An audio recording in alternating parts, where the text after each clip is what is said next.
The addiction of intermittent reinforcement. Why do smart, capable people stay in relationships that clearly hurt them? The answer lies in one of psychology's most powerful behavior modification techniques.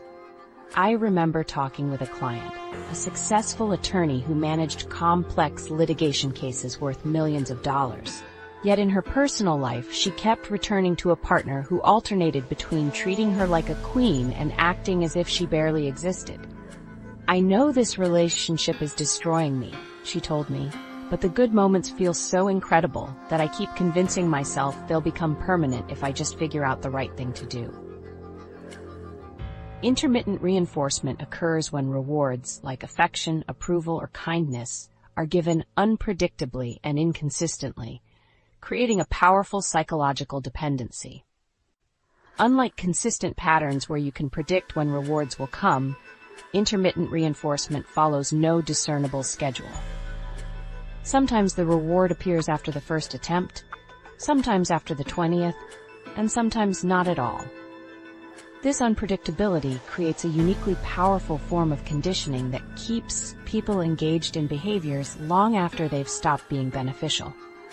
B.F. Skinner's experiments in the 1950s revealed that animals pressed levers more persistently when rewards came unpredictably than when rewards came consistently. This principle explains why gambling is so addictive.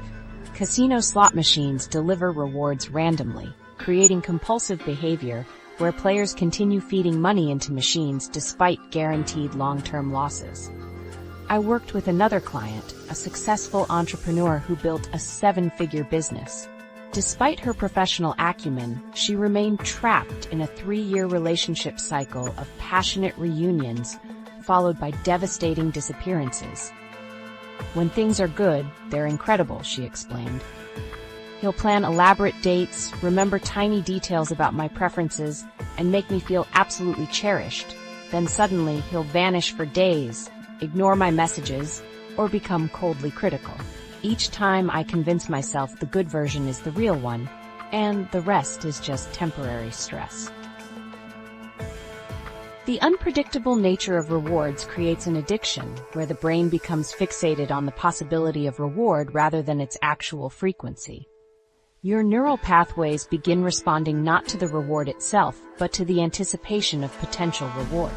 This anticipation triggers dopamine release, creating pleasure from the mere possibility of receiving validation, even when that validation rarely materializes. In relationships, manipulators alternate between warmth and coldness, praise and criticism, attention and neglect, without any predictable pattern.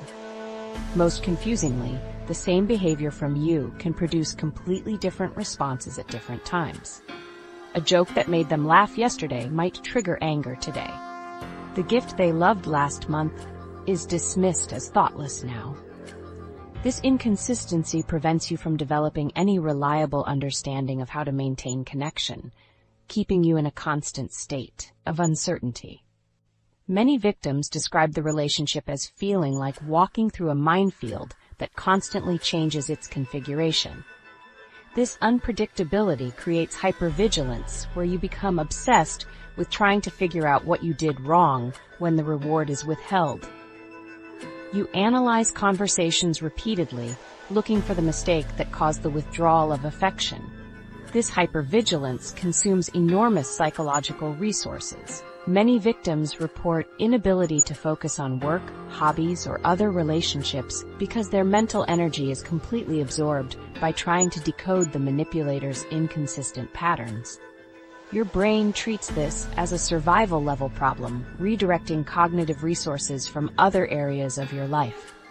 Over time, victims develop a distorted understanding of love and connection. The dramatic contrast between highs and lows creates an intensity that normal, healthy relationships can't match. The rare moments of validation feel extraordinarily powerful, precisely because they're so unpredictable. Research published in the Journal of Abnormal Psychology found that emotional bonds formed through intermittent reinforcement took significantly longer to break than those formed through consistent, positive interaction. This explains why many victims return multiple times before finally breaking free. Each return typically begins with a period of consistent positive attention, the honeymoon phase, which then gradually transitions back to the unpredictable pattern. Neuroimaging studies show that the experience activates the same reward pathways in the brain as gambling addiction. When you receive unpredictable validation after periods of withdrawal, your brain releases a flood of dopamine that creates a more intense pleasure response than consistent positive attention would generate. This explains why logical arguments rarely persuade someone to leave. They're not dealing with a rational choice, but with brain chemistry, addiction that distorts perception. A former client described her experience. "I knew intellectually the relationship was harmful. Everyone could see it. But I felt physically sick when we were apart, anxious, depressed, unable to concentrate. When he'd finally contact me after days of silence, the relief was like nothing I'd ever experienced. I'd instantly forget all my plans to end things." Recognizing this pattern allows you to see that the problem isn't your behavior, but rather a deliberate manipulation technique designed to keep you psychologically trapped. Once you understand that the inconsistency itself is the mechanism of control, you can stop the exhausting process of trying to find the perfect behavior that will make the positive treatment consistent. Breaking free from intermittent reinforcement requires understanding it as an addiction rather than just a relationship problem. Like recovering from any addiction, the process involves withdrawal, neural pathway restructuring, and learning to find satisfaction in healthier patterns of interaction. The good news is that once you recognize this pattern for what it is, you can begin the process of reclaiming your psychological vulnerability factors. Why some people become targets. Ever wondered why some people seem to repeatedly find themselves in manipulative relationships while others rarely experience them? I've noticed this pattern consistently in my practice. Certain individuals encounter manipulation across multiple relationships and contexts, while others appear relatively immune. This difference isn't random or simply bad luck. It reflects specific psychological factors that create vulnerability to manipulation techniques. I remember working with a client who had survived 3 consecutive relationships with manipulative partners. She was brilliant, accomplished, and psychologically insightful about others, yet somehow blind to the manipulation patterns that kept appearing in her personal life. "Why do I keep attracting these people?" she asked me. "It's like they have some kind of radar that identifies me as a potential target."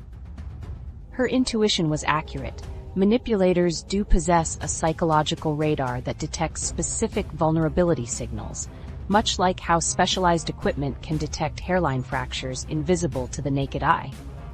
Certain psychological and emotional characteristics make individuals more susceptible to manipulation, creating patterns that repeat across different relationships. These vulnerability factors create openings that skilled manipulators identify and exploit. Understanding your specific vulnerability profile empowers you to strengthen these psychological weak points and break recurring patterns. These vulnerability factors represent positive human traits that manipulators exploit precisely because they're valuable characteristics. Others stem from childhood experiences that shaped your understanding of love, trust, and relationship dynamics before you had any conscious choice in the matter. These early experiences create unconscious templates for relationships that persist into adulthood unless deliberately examined. People who experienced inconsistent parenting or childhood emotional neglect develop an unconscious comfort with intermittent reinforcement patterns. When early caregivers were unpredictably available, sometimes attentive, other times distant, your developing brain adapted to this inconsistency as normal. Your neural pathways formed around the expectation that love comes with unpredictability and must be earned. This conditioning creates familiarity with manipulative relationship patterns that use intermittent reinforcement as control. I worked with a woman whose mother showed affection only when she performed perfectly in school. This conditional love trained her brain to associate uncertainty and performance with love. As an adult, she found herself drawn to partners who withheld affection unpredictably, recreating the neurological patterns established in childhood. The manipulation felt familiar rather than obviously wrong. High empathy and people-pleasing tendencies make ideal targets for manipulators.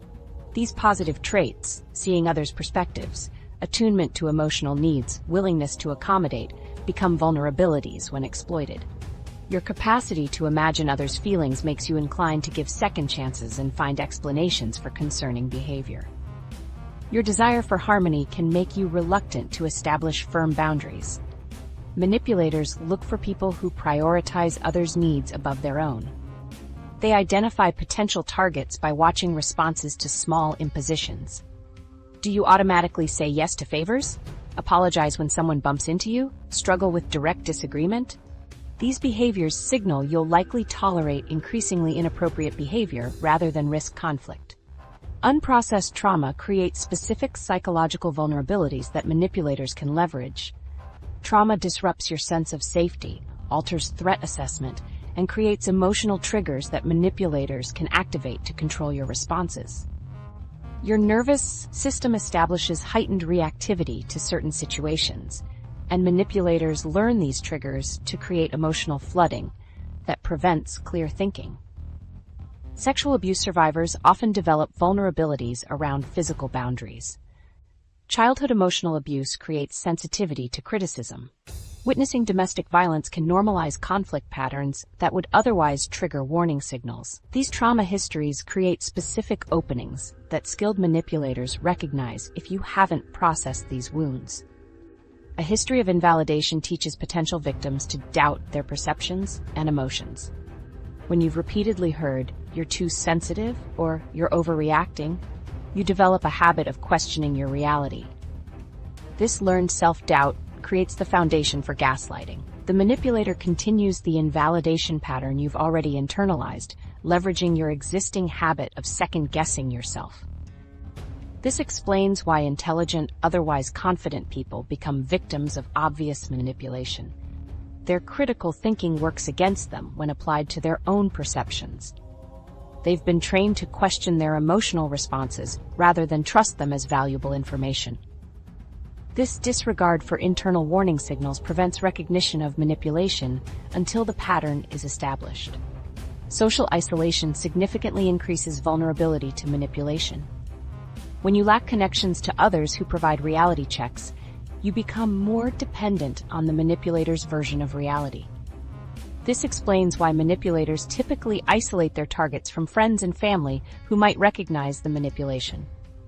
Periods of transition create temporary vulnerability even for those who might otherwise recognize manipulation. Major life changes like divorce, job loss, or health crises disrupt your normal support systems while increasing your need for connection. Manipulators look for people in these transitional states, offering intense support that later transforms into control. Understanding your vulnerability factors doesn't mean blaming yourself, but identifying patterns that need healing. Think of it like strengthening specific muscles that have been injured. By recognizing these psychological vulnerability points, you can develop targeted strategies to reinforce them against future exploitation. These vulnerability factors can be addressed through focused psychological work. You can honor your empathy while establishing firm boundaries, heal attachment wounds that normalized inconsistent love, and restore trust in your perceptions, rebuilding the internal warning system that manipulation specifically targets. Workplace